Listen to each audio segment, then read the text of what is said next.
Good morning or afternoon or whenever you're listening to this. It may be nighttime. Tracy Brown here. And I wasn't planning on doing a video today, but I literally just felt like this had to happen. So I'm still eating a snack and drinking my coffee because I get up early and breakfast is early, so I'm already hungry by now. So anyway, this time of day. I wanted to talk about something that is so real. It is so real, and it can feel paralyzing. And so this video is really just inspired by my desire to give you hope that if you have fear about overeating, when you start to let go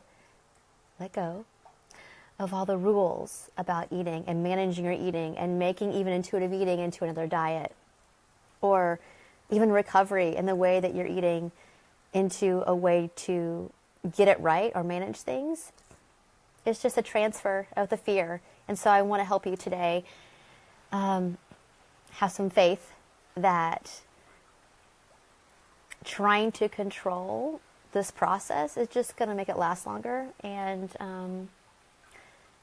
just cause more suffering. And I don't want that for you. And I feel like I'm on the verge of tears because this has been, I guess, kind of a theme, but just something that's been on my heart. So I really want to share it, is that I know that it is really scary to let go of the structure of eating or dieting or whatever it is. And so it takes a lot of faith to say, you know what? My way of trying to control my weight and my food because I'm afraid of my weight going up, or I'm afraid of my health, or I'm afraid of what people will think, or I'm afraid of my emotions, isn't healing or curing any of that. So I just want to give you a couple of thoughts, is that if I just start with this, if you're working with somebody and they are actually really trying, like somebody like me who's trying to like nudge you in the direction of, I think you need a little bit more here, and here's how come, and this is what your body's saying. I'm not saying it in a way of any kind of agenda. I'm just really good at reading people's bodies and what's going on with them, and I'm really good at like kind of following the day-to-day and week-to-week feedback of what your body is trying to get you to do and how to get you to respond. So if I'm suggesting, let's say, more food at a certain place, it doesn't mean that I'm trying to get you to gain weight or not care about your health or your nutrition or any of those kind of things. It's really just about, let's take a risk. Let's see what kind of feedback you get. Let's see what your body has to say. And if you feel yourself wanting to push back from that, I don't take it personally. I know that it's not about me. I know that it's about the fear. The fear of like, what happens if I let go? And I need you, whether you're working with me or not, to take a second and say, what's going on? What do I think is going to happen if I let go of trying to control things so much? What's going to happen if I overeat? What does that mean? So if this is your train of thought, if I overeat, that means that I'll be out of control and I'll have no discipline and I'll lose my identity, or nobody will like me and everybody will judge me. So a couple things about that. If this is about you and your identity and who you think you aren't your food intake. Your worth has zero to do with how much or little you eat. And nothing you're going to say is going to convince me that your eating has anything to do with who you are. The other part of it is that I totally get it. If we do live in this very fallen, fat phobic world, and people might judge us.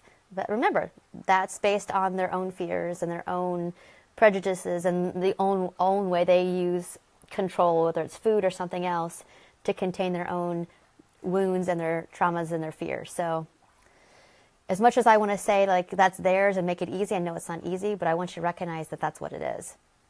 And so we have to kind of push through worrying about what other people think, as hard as that is, and have some faith, more honestly, in yourself and your own capability to stand in your own goodness and your own glory.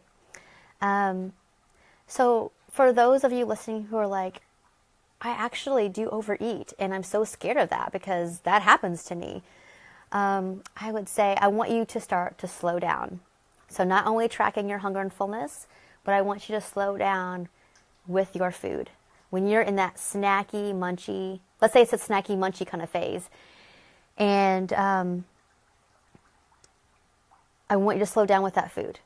Go, like, painfully slow. And every chewy, crunchy, creamy bite, I want you to tune into what is the language that something in you is trying to convey through those bites. So if it's chips, get clear with yourself. Is it a certain kind of chips? Or will you just eat any kind of chips you have when you're not hungry and it's late at night and you find yourself doing that? And maybe you've worked really hard all day with intuitive eating and you're trying to eat like exactly what you want and eat from hunger and fullness, and you're doing that and you still find yourself that snacky, munchy nighttime thing. So I want you to slow down and tune in. What are you feeling? What's been going on? If you're like, nothing is wrong, I'm okay, I feel better, okay.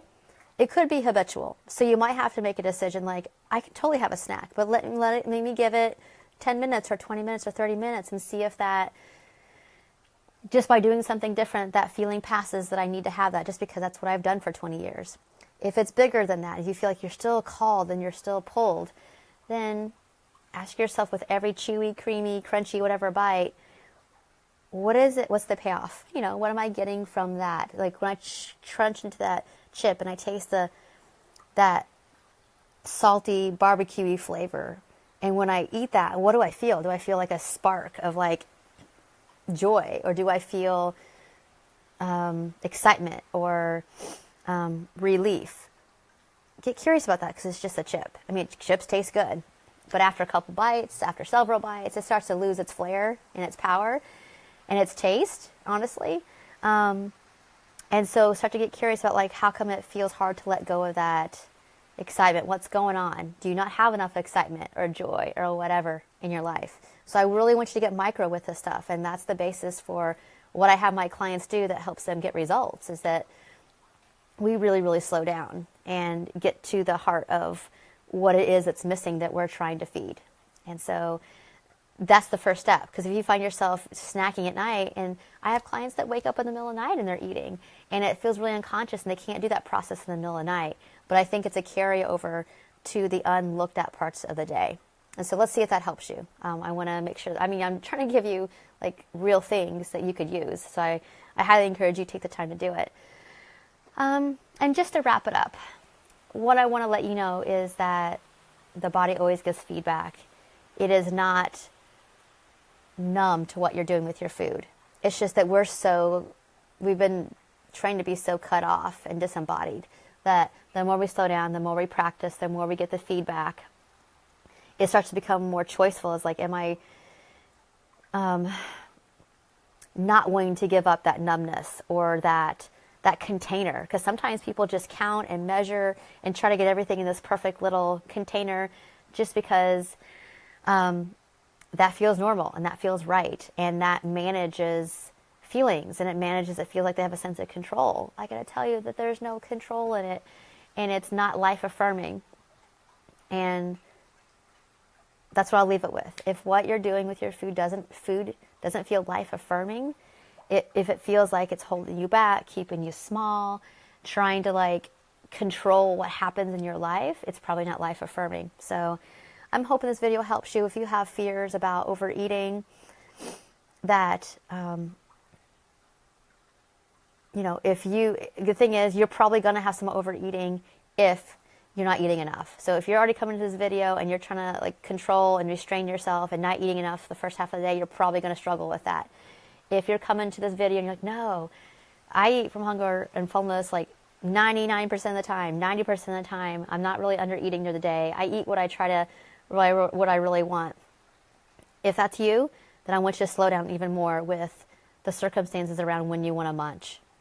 And it could be that there's still some deprivation because it's not fully okay to eat what you're eating during the daytime, and there's some like a little bit of Last Supper syndrome, or it could be something different, and I want you to explore that. So thank you for watching. If you like this, if it was helpful, please tell me how come, so I can elaborate further in further videos. I can expand this into a blog post that gives even more detail. And if you thought somebody might benefit from this, please share it. And I do appreciate y'all still dealing with my cold. It's a long-lasting one, unfortunately. So thank you for hanging in there with me with that. So anyway, I'll talk to y'all in the next video, and have a good day. Thanks. Bye.